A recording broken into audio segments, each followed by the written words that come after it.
우리는 우리의 나이만큼 새해를 맞았습니다. 그런데 해가 바뀌면 새해가 되었다고 정말 축포를 쏘고 좋아하는데, 과연 여러분은 몇 번이나 새해를 맞고 새 삶을 사셨습니까? 해가 아무리 바뀌어도, 수천 번 바뀌어도 여러분, 내가 새로워지지 않으면 새해는 없습니다. 새해 중에도 12번의 새 달이 있습니다. 새로운 달이 있습니다. 우리는 매번 새로운 달을 맞습니다. 그런데 그 달이 정말 새로운 달이었습니까? 여러분의 인생에 기억되는 새로운 달이 몇 번이나 있습니까? 달은 바뀌지만, 그러나 여러분의 삶이 바뀌지 않으면 그것은 결코 새 달이 되지 못한다 하는 것이죠. 내가 새로워지지 않으면 아무리 달이 바뀌어도 새 달이 되지 못하고요, 내가 바뀌지 않으면 해가 바뀌어도 새 날은 오지 않는 것입니다. 오늘 말씀을 통해서 여러분의 삶에 새 날이 경험되기를 주의 이름으로 축원합니다. 오늘날 한국도 동성애에 대한 논란이 사회적인 이슈가 되었습니다. 매년 서울에서 열리는 동성애자 축제는 진행하는 자와 반대하는 사람들 사이에서 크고 작은 충돌이 벌어지고 있습니다. 그럼에도 전 세계는 동성애를 인정하는 추세인데요, 미국은 2015년을 기점으로 동성애자의 결혼을 합법화했습니다. 이것은 단순히 누군가의 성적 취향을 인정하는 것을 넘어서는 문제입니다. 다시 말하면 그들을 용납할 수 없는 사람들, 특별히 신앙의 문제로 그들을 거절하는 경우에도 법으로 처벌을 받게 되는 거예요. 그것이 틀렸다고 말하면 안 되고요, 그 일에 협력하지 않으면 차별이 되어 벌금을 물거나 교도소에 가게 되는 거죠. 이런 겁니다. 2012년 7월 미국의 동성애자인 찰리 크레이그와 데이비드 멀린스는 자신들의 결혼식을 준비했습니다. 식장을 예약하고, 그리고 신혼여행지를 정하고, 마지막으로 제과점에 가서 웨딩 케이크를 주문했습니다. 제과점 주인은 잭 필립스는 신실한 크리스천입니다.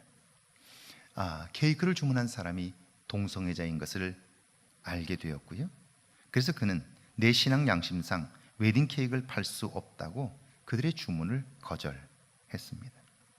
그러자 이 동성 커플과 시민운동가들은 필립스가 차별금지법을 위반했다고 소송을 제기했습니다. 어떻게 되었을까요? 콜로라도주 1심 법원은 종교의 자유가 차별금지법 아래에서 동성부부에 대한 보호에 우선할 수 없다고 말하면서 동성 커플의 손을 들어줬습니다. 필립스는 즉시 항소를 했습니다. 2015년 1월, 그러나 2심 법원 역시 1심과 같은 취지의 판결을 내렸습니다. 필립스는 다시 연방대법원에 상고했고요, 2018년 6월 4일 드디어 최종 판결이 났습니다. 어떻게 되었을까요? 연방대법원은요 7대2로 주 법원의 결정이 필립스의 권리를 침해했다고 판결해서 원심을 뒤집었습니다. 다시 말하면 1심과 2심은 그가 종교적인 신념으로 동성 커플의 권리를 차별했다고 판단했지만 연방법원은 그것이 아니라는 것입니다. 오히려 법원이 그의 종교적 권리를 침해했다라고 판단한 거죠.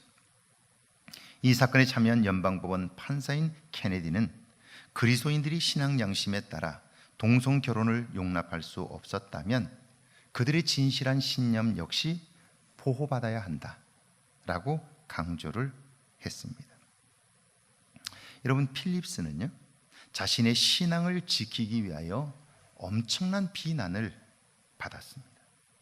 재판을 하느라 시간과 물질적 손해도 입었습니다. 그저 그냥 케이크 하나 팔면 이익도 생기고 그만입니다.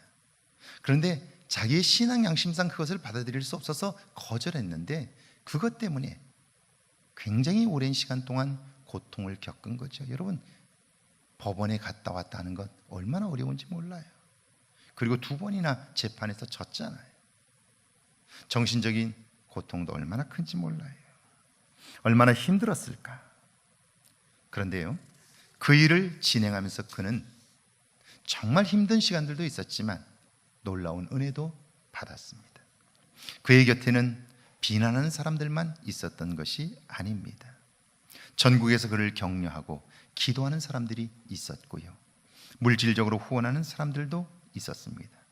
그뿐 아니라 그가 연방대법원에서 승소함으로 전국적으로 이런 유사한 사건들이 많이 지금도 진행되고 있는데요, 그가 연방대법원에서 승소함으로써 긍정적인 판례가 되었습니다. 그리스도인들로 하여금 용기 있게 자신의 신앙을 드러낼 수 있는 계기를 만들게 된 것이죠. 그렇습니다. 고난이라고 하는 것은 그저 고난으로만 끝나는 것이 아닙니다. 우리는 고통의 시간에 이 고통만 생각하느라 그때 주시는 하나님의 은혜를 놓치게 되는데요, 그런데 하나님은 고난 중에서도 하나님의 놀라운 일들을 이루신다 하는 것입니다. 오늘 구약의 본문에 나오는 주인공 욥은 자신의 형편과 처지를 3가지의 비유로 설명을 하고 있습니다. 그 첫 번째가 욥기 7장 1절과 2절입니다. 같이 한번 읽어볼까요? 1절과 2절입니다. 이 땅에 사는 인생에게 힘든 노동이 있지 아니하겠느냐? 그의 날이 품꾼의 날과 같지 아니하겠느냐? 종은 저녁 그늘을 몹시 바라고 품꾼은 그의 싹을 기다리나니. 산다는 것은 마치 힘든 노동을 하는 종과 같고요, 품삯을 기다리는 품꾼과 같다는 거예요. 이게 인생이라는 거죠. 그런데 중노동을 마친 종은 어떻습니까? 해가 떨어지면 집에 들어가 쉼을 얻습니다. 하루 종일 수고한 품꾼도 일이 끝나면 품삯을 받아요. 그걸로 가족들과 함께 살 걸 생각하면 어떻습니까? 마음에 기쁨이 있지 않습니까? 그래서 수고한 그 수고가 한순간에 사라지게 되는 거죠. 그런데 지금 욥은 어떻습니까? 아무리 힘들어도 저녁이 오지를 않는 거예요. 쉼이 있는 저녁이 오질 않는 거예요. 뼈 빠지게 일해도 품삯이 없어요. 그러니까 욥에게 있어서 지금 상황은요, 살아있는 것이 고통이다, 그렇게 고백되고 있는 거죠. 2번째가 욥기 7장 3절과 4절입니다. 같이 한번 읽어볼까요? 3절과 4절입니다. 함께 읽습니다. 이와 같이 내가 여러 달째 고통을 받으니 고달픈 밤이 내게 작정되었구나.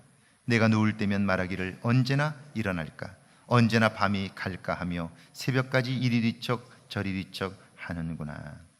여러 달째 그가 고통을 겪고 있는데요, 그런데 고통의 끝이 보이질 않아요. 여러분, 이것은요, 고통을 배가시켜요. 그래서 결국 삶을 포기하도록 만드는 거죠. 월간 생활성서에 나온 이야기입니다. 임혜숙 씨는 30년 전 남편의 외도로 이혼을 했고요, 2살짜리 아들과 돌쟁이 딸과 함께 지하방에서 새 삶을 시작했습니다. 막리를 하면서 근근히 자녀들을 키웠는데요, 무리하니까 허리 연골이 닳아서 디스크 수술을 3번이나 했습니다. 그러니까 이제는요, 더 이상 일을 할 수 없게 된 거예요. 게다가 수술비를 대느라 사채를 썼는데 빚은 눈덩이처럼 불어났습니다. 어려움은 겹쳐서 온다고 그러죠. 다행히 딸이 돈벌이를 했는데요, 보이스피싱 사기를 당해서 직장을 잃었고 신용불량자가 되었습니다. 아들은 빚으로 대학을 마쳤는데요, 직장을 구하지 못하자 결국 실망하여 집을 뒤쳐 나가버렸습니다. 월세가 2년째 밀렸고요, 매일 사채업자들의 욕설과 협박을 당합니다. 결국 어때요? 딸과 함께 방에서 연탄불을 피웠습니다. 다행히도 간신히 살아났고요, 하나님의 은혜로 교우들의 도움을 받아 새 삶을 살게 됩니다. 그때 왜 그랬느냐고 묻자 그가 대답합니다. 끝이 보이질 않았습니다. 만약 그 끝이 보였다면 그러지 않았을 거예요. 그런데 끝이 보이질 않았다는 거예요. 욥은 지금 절망의 끝에 서 있는 겁니다. 세 번째가 욥기 7장 5절과 6절입니다. 같이 한번 읽어볼까요? 5절과 6절입니다. 내 사례는 구더기와 흙덩이가 의복처럼 입혀졌고 내 푸부는 굳어졌다가 터지는구나. 나의 날은 배틀의 북보다 빠르니 희망 없이 보내는구나. 여러분, 옷은요 단순히 피부를 보호하고 멋을 내는 것 이상입니다.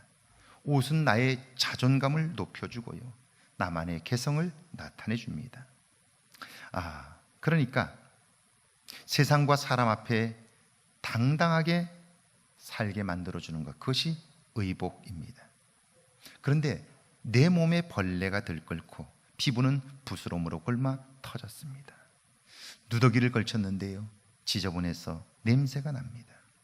여러분, 이런 나 자신을 쳐다볼 때 어떨까요? 정말 비참하니까요. 그러니까 하루 종일 죽음만 생각하는 거죠. 욥은 지금 그렇게 시간을 보내고 있습니다. 여러분, 사람은요 이런 상황이 되면 문제에만 집중합니다. 고난의 아픔과 해결할 수 없다는 생각에 사로잡혀 스스로 무너집니다. 그래서 극단적인 선택을 하는 거죠. 그런데 신실한 믿음의 사람은요 이때에도 다릅니다. 세상 사람과는 다른 생각을 하고요, 놀라운 반응을 보입니다. 오늘 우리가 읽은 본문의 욥이 그렇습니다. 욥기 7장 7절인데요, 같이 한번 읽어볼까요? 7절을 함께 읽습니다. 내 생명이 한낮 바람 같음을 생각하옵소서. 나의 눈이 다시는 행복을 보지 못하리이다. 욥은 이런 상황에서도 깨달은 은혜가 있는데요, 그것이 두 가지입니다. 그 첫 번째가 내 생명은 한낮 바람과 같다는 거예요. 지난번 태풍이 올 때 어땠습니까? 굉장했지요. 온 나라가 발칵 뒤집혔지 않습니까? 그런데 지나고 나니까 어떻습니까? 언제 그랬느냐는 듯이 조용해지지요. 내 인생이 마치 그런 바람과 같다는 거예요. 젊고 잘 될 때는 굉장한 것 같지만 어느 순간 무너지면 아무것도 아니라는 거예요. 욥은 고난을 통해서 이런 놀라운 깨달음을 얻었다는 거예요.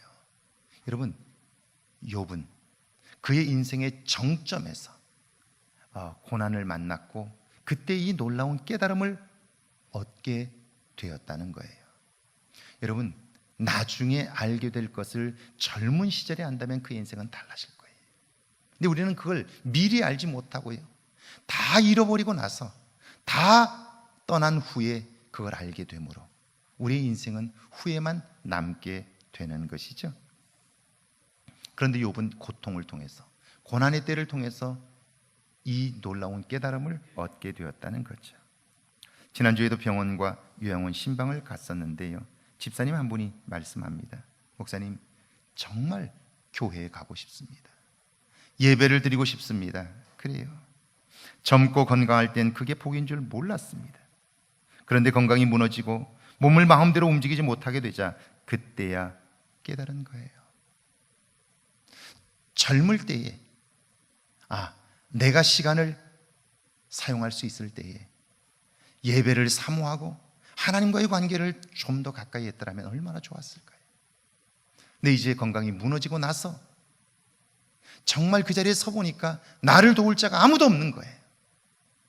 그러니까 내가 전에 예배했던 그 시간이 그립고요, 하나님 앞에 예배하고 싶다고 소망을 표현하는 거예요.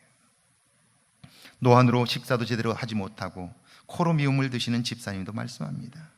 배고파 죽겠는데 돈이 있어도 먹을 수 없으니 답답하다 하는 거예요. 그러면서 찾아와 주어서 고맙다고요. 몇 번이고 말씀해요. 찾아와 주어서 고맙다고, 고맙다고, 손을 잡고 고맙다고, 또 인사하고 또 인사해요. 이런 날이 올 줄 모른 거지요. 미리 알았더라면 좀 더 열심히 건강을 챙겼을 거예요. 어려운 이웃들도 찾아보고 신앙생활도 열심히 했을 거예요. 내가 그 자리에 누워 있어 보니까 돈보다 더 중요한 게 건강이에요. 그런데 우리는 그 돈을 벌기 위해서 건강을 다 해친 거예요. 그 자리에 서서 보니까 먹고 싶어도 돈이 있는데 먹을 수가 없는 거예요. 그 자리에 있어 보니까 누구도 찾아와 주질 않아요. 하루 종일 누워서 찾아와 주는 이가 아무도 없어요. 그러다가 누군가 하는 사람이 찾아와 주니까 그렇게 반가운 거예요. 그걸 미리 알았더라면 나도 누군가 외로운 시간에 찾아가 주지 않았겠어요. 그런데 이제는 누구도 찾아오지 않아요. 그렇게 쓸쓸하게 인생이 맞춰지는 거죠. 욥은 어려운 시기, 좌절과 절망의 자리에만 머물러 있질 않았습니다. 그때에도 인생의 소중한 깨달음을 얻었고요. 이것이 그로 하여금 하나님께 한 걸음 더 나아가게 한 것이죠. 여러분에게도 이런 깨달음의 은혜가 있기를 주의 이름으로 축원합니다. 고난 중에서 욥이 얻은 두 번째 은혜는요, 여기는 행복이라고 되어 있는데 복된 것이죠. 복된 것은 나의 노력이나 재주로 얻고 지킬 수 있는 것이 아니라는 사실이에요. 여러분, 욥에게 있어서 무엇이 복된 것일까요? 그가 복된 것이라고 말하는 그 모든 것은요, 전에 내가 가지고 있다가 그리고 지금 내 곁에서 다 떠나간 모든 것, 그것은 하나님께로부터 온 것이기에 모두 다 복된 것들이에요. 어떤 것이 있을까요? 자식이죠. 재물이에요. 권세와 명예도 있고요. 건강도 있어요. 이런 것들이 곁에 있을 때에는 그것이 복인 줄 몰랐어요.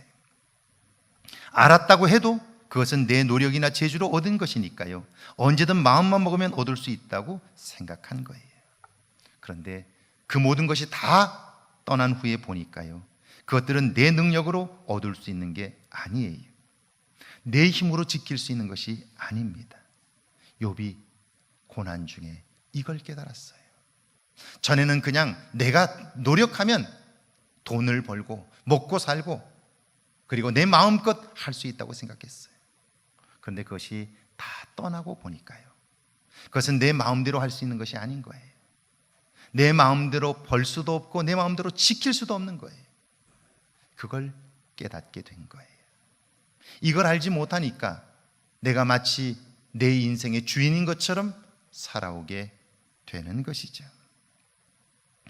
욥이 고난 중에 이걸 깨닫고 나서 이거야말로 내 인생의 참 큰 은혜라는 사실을 고백하게 된 거죠. 송강 정철의 훈민가 중에 있는 효에 관한 식구도 이걸 강조하죠. 어버이 살아실제 섬기기를 다하여라. 지나고 난 후에 애달다오이 하리. 일평생 고쳐 못할 일이 이뿐인가 하노라. 평생에 고쳐 못할 일, 내 마음대로 되지 않는 일, 내 노력이나 힘으로도 결코 할 수 없는 일, 그게 있다는 거죠. 그게 뭡니까? 돌아가신 부모님을 다시 뵙고 섬기는 일, 그건 한 번 지나가면 돌이킬 수 없어요. 사람들은 부모님이 계실 때에 그 부모님이 영원히 계실 거라고 생각해요. 그래서 항상 부모님을 향한 효에 관한 일들을 미뤄요. 내일, 나중에 그래요. 그런데 돌아가시고 나면 어때요? 결코 돌이킬 수 없는 일이죠. 그런데 사실 그것만 그런 건 아니에요. 우리가 살면서 누리는 거의 모든 것들은 우리 마음대로 되지를 않아요.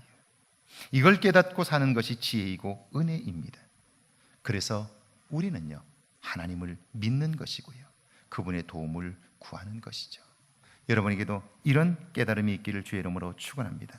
오늘 시작의 본문을 한번 보실까요? 고린도후서 12장 7절입니다. 같이 한번 읽습니다. 7절 말씀입니다.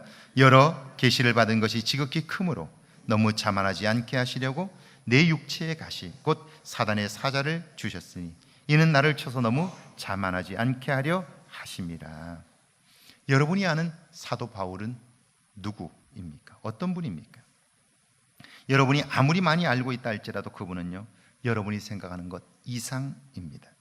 지식과 학문으로 그는요, 당대의 최고라고 말할 수 있습니다. 어떤 세계적인 철학자를 만나도 자신의 신앙을 설명하고 설득할 수 있습니다. 신앙적인 면에서 그는요 철저하고 엄격합니다. 하나님을 위해서라면 목숨을 아깝게 여기지 않아요. 영적인 면에서 그는 3층천 하나님이 계신 곳을 환상 중에 보았습니다. 그가 사용했던 수건이나 앞치마만 만져도 병이 나을 정도였습니다. 게다가 전도자로서 그는 수많은 교회를 세웠고요, 신약성경 27권 중에서 13권을 그가 썼습니다. 사실 오늘 우리가 복음을 듣게 된 것은 그가 로마에 복음을 전했기 때문입니다. 그는 기독교 역사에 있어서 예수님 다음으로 꼽을 수 있는 인물인데요, 그럼에도 그에게 삶에 문제가 있었다, 그렇게 고백합니다. 그는 그것을 육체의 가시, 사단의 사자라고 불렀는데요, 학자들마다 사단의 사자가 뭘까, 육체의 가시가 뭐였을까 주장이 다릅니다. 어떤 분은 그것을 치통이라고 부르기도 하고 어떤 분은 두통이라고도 말합니다. 안질이라고 말하는 분도 계시고요, 간질이라고 하는 분도 계십니다. 그것이 무엇이든 그 문제는 사도 바울을 괴롭히고 고통스럽게 만들었습니다. 너무 힘들고 어렵게 했습니다. 그래서 그가 한 일이 뭘까요? 8절을 함께 읽습니다. 8절입니다. 이것이 내게서 떠나가게 하기 위하여 내가 3번 주께 간구하였더니, 여기서 3번 간구한 것은요 최선을 다하여 정말 열심을 다해 기도했다, 그런 뜻입니다. 여러분, 그가 누굽니까? 그는요 병자들에게 손을 얹고 기도만 하면 병이 나았어요. 귀신이 쫓겨갔어요. 그런데 정작 본인을 위해서 기도했는데요, 어때요? 전혀 달라지질 않아요. 아무런 능력이 나타나질 않습니다. 그런데 여러분, 믿음은요, 진실한 믿음은 내 뜻대로 되지 않을 때 드러납니다. 그때에도 하나님을 대하는 태도를 보면 그 믿음의 크기와 깊이를 알 수 있습니다. 9절을 한번 같이 읽어볼까요? 9절입니다. 나에게 이르시기를 내 은혜가 내게 족하도다. 이는 내 능력이 약한 데서 온전하여 짐이라 하신지라. 그러므로 도리어 크게 기뻐함으로 나의 여러 약한 것들에 대하여 자랑하리니 이는 그리스도의 능력이 내게 머물게 하려 함이라. 응답이 없다고 사도 바울은 불평하거나 원망하지 않습니다. 병 낫기를 원하는 내 마음을 내려놓고요, 그리고는 하나님의 음성에 귀를 기울입니다. 그랬더니 하나님이 말씀합니다. 내 은혜가 너에게 족하도다, 그래요. 여러분 보이십니까? 사도 바울은 그때까지 하나님의 음성을 듣기 전까지는요 내게 있는 이것은 문제라고 생각했습니다. 그래서 내가 고통을 겪고 있다고 생각했습니다. 그런데 하나님은 아닙니다. 하나님은 그가 문제라고 생각하는 그것을 은혜라고 부릅니다. 내 은혜가 내게 족하도다, 그렇게 말씀해요. 나의 약한 것, 나를 힘들게 하고 고통스럽게 하는 것, 그것이 문제가 아니라 은혜라고 하는 거예요. 왜요? 그 약하고 부족한 것 때문에 그가 하나님을 찾게 되고요, 하나님과 더욱 깊은 관계를 이루기 때문이죠. 많은 사람들은 자기가 겪고 있는 고통이 있다면, 문제가 있다면 그 문제에 빠져서 그때에도 말씀하시는 하나님의 음성을 놓쳐요. 그래서 하나님은 은혜라고 말씀하시는데 그걸 문제로 여겨 자기 스스로 파놓은 함정에 빠져버려요. 거기서 헤어나지를 못하게 되는 거예요. 제기도 할 수 없게 되는 거죠. 교만한 사람들이 대체로 그래요. 자기밖에 모르는 사람, 자기가 알고 있는 것이 전부라고 생각하는 사람, 그 사람은 하나님의 음성을 들으려고 하질 않아요. 왜? 내 문제가 해결되어야 하는데 왜 응답을 주지 않느냐고만 불평하기 때문이죠. 그런데 그때에도 믿음의 사람은 하나님의 음성에 귀를 기울이는 거예요. 그리고는 놀라운 깨달음을 얻는 거예요. 그것은 문제가 아니라 은혜라는 거예요. 그것 때문에 내가 하나님과 가까워지고 네가 나의 인도함을 받게 된다는 거죠. 이걸 깨닫고 나서 사도 바울은 큰 소리로 외칩니다. 나는 이제 여러 가지 약한 것들을 자랑할 것입니다. 왜냐고요? 그것은 문제가 아니라 하나님의 은혜이기 때문입니다. 사랑하는 여러분, 욥은 정말 고통스러운 시간들을 만났어요.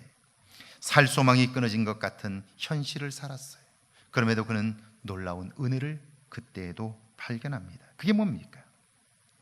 내 생명은 한 번 불고는 사라지는 바람 같다는 거예요. 여러분, 우리의 인생이 마치 한 번 스쳐 지나가는 바람과 같은 거라면 여러분은 그 바람으로 무엇을 하시겠습니까?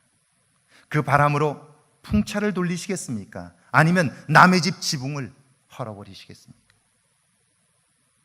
여러분의 인생으로 무엇을 하시겠습니까? 한 번 불고 지나가는 바람, 이게 인생이라면 그것으로 무엇을 할 거냐 하는 것입니다. 풍차를 돌릴 수 있습니다. 남의 집 지붕을 날려버릴 수 있습니다. 여러분은 무엇을 하시겠습니까? 나의 복된 것, 그것은 내 노력이나 재주로 된 것이 아닙니다. 하나님이 주신 것입니다. 그렇다면 그것은 주신 분의 의도대로 써야 하지 않을까요? 여러분은 지금까지 여러분이 가지고 있는 모든 것, 그것이 어디에서 왔다고 생각하십니까?